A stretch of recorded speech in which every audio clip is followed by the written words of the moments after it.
Hello everyone, welcome back to our YouTube channel. आज हम सामाजिक विज्ञान यानी सोशल साइंस के वेरी शॉर्ट टाइप 11 क्वेश्चन लेके आए हैं। ठीक है, मैं ज़्यादा एक्सप्लेन नहीं करूंगा क्योंकि मैंने पहले से ही क्वेश्चन और उसका आंसर भी लिख रखा है। आंसर इसलिए लिख रखा है क्योंकि आपका ज़्यादा टाइम वेस्ट ना हो, क्योंकि कम टाइम में ज़्यादा प्रोडक्टिविटी। ठीक है, वैसे लिखने का हो तो लिख सकते हैं, लेकिन उसमें काफ़ी ज़्यादा टाइम जाएगा, इसलिए मैं नहीं चाहता कि आपका ज़्यादा टाइम जाए। ठीक है, तो चलिए देरी ना करते हुए जल्दी से स्टार्ट कर लेते हैं। पहले क्वेश्चन से चलिए देखते हैं। पहला क्वेश्चन, यूरोपीय राष्ट्रवाद से आप क्या समझते हैं? यूरोपीय राष्ट्रवाद से आप क्या समझते हैं? तो आंसर क्या है यहाँ पे? यूरोप में 1919 से 1939 ईस्वी तक की 20 वर्षीय अवधि विकास और परिवर्तन का काल था। इस काल में यूरोप में राष्ट्रवाद के उदय को यूरोपियन राष्ट्रवाद की संज्ञा दी गई। एक क्वेश्चन काफी मैक्सिमम बार पूछा गया है।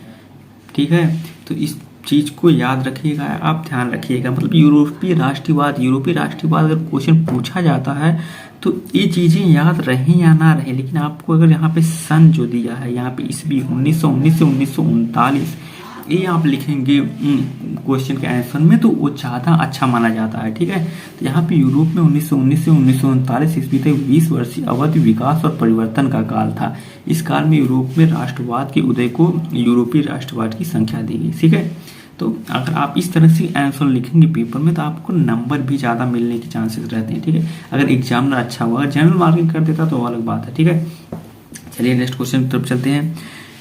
ठीक है, नेक्स्ट क्वेश्चन आपका,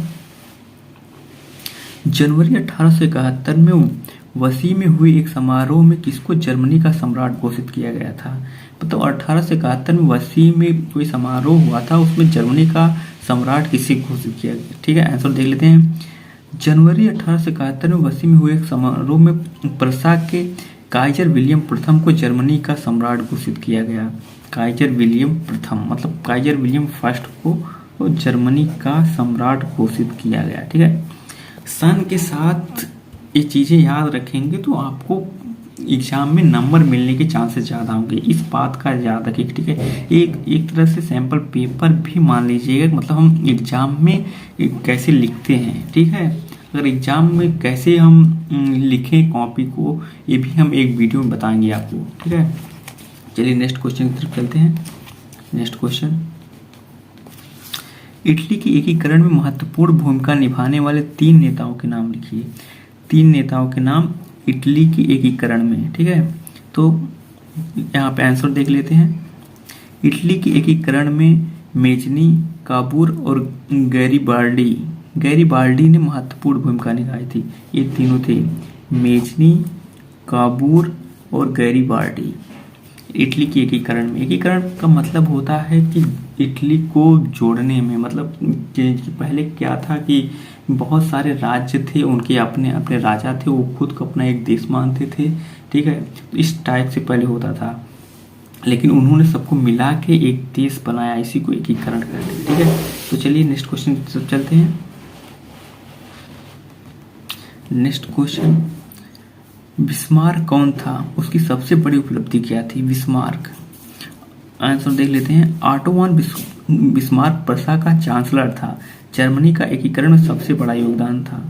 मतलब पहले थे कई राज्यों में, छोटे छोटे राज्यों में बटा हुआ था, उसके बाद जब सब कुछ खत्म हुआ तो किसी न किसी ने किया, हर देश का एकीकरण किया, मतलब जोड़ा है, तो वो जाके देश बनाया। इसलिए चलिए नेक्स्ट क्वेश्चन चलते हैं। फ्रांस की क्रांति के 2 परिणाम बताइए। फ्रांस की क्रांति के 2 परिणाम, आंसर देख लेते हैं। ऑस्ट्रिया का एकीकरण, फ्रांस में राजतंत्र के स्थान पर समाजवाद की स्थापना।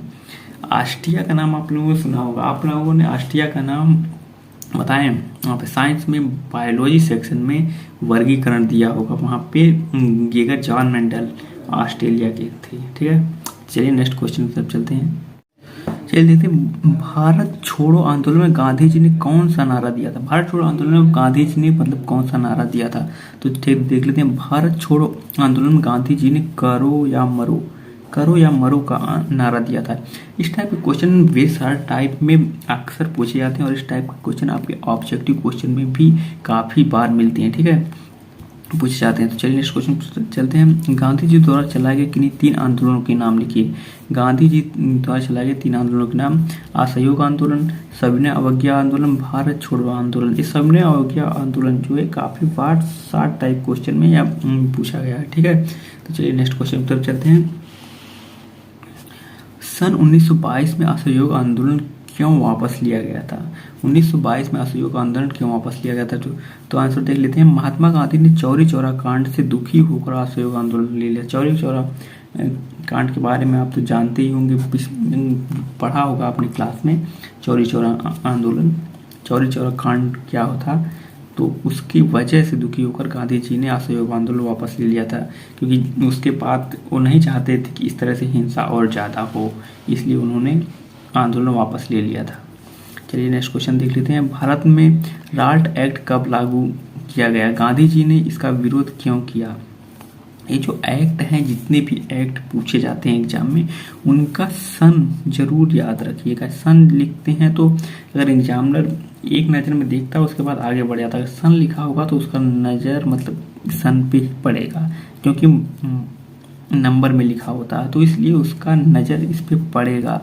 तो वो सोचेगा कि मतलब बच्चे ने ज़्यादा अच्छा लिखा, तो नंबर ज़्यादा मिलने के चांसेस ज़्यादा रहते हैं। इस टाइप से चांसेस देख लेते हैं। भारत में राल्ट एक्ट 1919 ईस्वी में लागू किया था। राजनीतिक गतिविधियों और राजनीतिक बंदियों के अधिकारों के विरुद्ध होने के कारण गांधी जी ने इसका विरोध किया था। तो ठीक है, आप एक बार देख लीजिएगा इसको। भारत में राल्ट एक्ट 1919 में लागू किया गया था। राजनीतिक गतिविधियों और राजनीतिक बंदियों के अधिकारों के विरुद्ध होने के कारण गांधी जी ने इसका विरोध किया था, ठीक है। चलिए नेक्स्ट क्वेश्चन की तरफ चलते हैं। कांग्रेस ने 1929 ईस्वी के लाहौर अधिवेशन में कौन सा प्रस्ताव पारित किया था? लाहौर अधिवेशन में कौन सा प्रस्ताव पारित किया था, ठीक है, 1929 में। तो चलिए आंसर देख लेते हैं। कांग्रेस ने 1929 के लाहौर अधिवेशन में भारत के लिए पूर्ण स्वराज की मांग का प्रस्ताव पारित किया था। ये क्वेश्चन पूर्ण स्वराज की प्रस्ताव ये काफ़ी ज़्यादा कॉम्पिटिटिव एग्जाम में भी पूछा जाता है, और ये ऑब्जेक्टिव क्वेश्चन पूछे जाने की प्रोबेबिलिटी बहुत ज़्यादा होती है इसकी। और सन जरूर याद रखिएगा 1929। कभी कभी सन यहाँ पे नहीं देता है कि पूछेगा कि कांग्रेस ने लाहौर अधिवेशन में कौन सा प्रस्ताव पारित किया था, तो ये सन नहीं देता है। सन भी पूछे जाने की प्रोबेबिलिटी ज़्यादा रहती है, क्योंकि ये अच्छा क्वेश्चन है एक, ठीक है। चलिए आज का लास्ट क्वेश्चन, महानदी का क्या आशय है? नहीं, महामंदी का क्या आशय है? महानदी नहीं, सॉरी, महामंदी का क्या आशय है, ठीक है। तो चलिए आंसर देख लेते हैं। 1929 ईस्वी में विश्व भर में उत्पादन, रोजगार, आय और व्यापार में जो गिरावट हुई उसे महामंदी कहा गया था, जो कि इस टाइम पे इंडिया में भी चल रही है कोविड की वजह से, ठीक है। तो चलिए नेक्स्ट वीडियो में जल्दी ही मिलेंगे, और वो विस्तृत उत्तर मतलब लॉन्ग टाइप के क्वेश्चन होंगे, उस पर सब कुछ कवर कर लेंगे हम।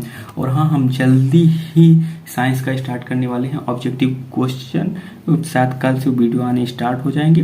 तो आप जल्दी से जल्दी, अगर चैनल को सब्सक्राइब नहीं किया तो सब्सक्राइब कर लीजिए, और शेयर जरूर करिएगा, अपने दोस्तों से जरूर बताइएगा, ठीक है। Thank you.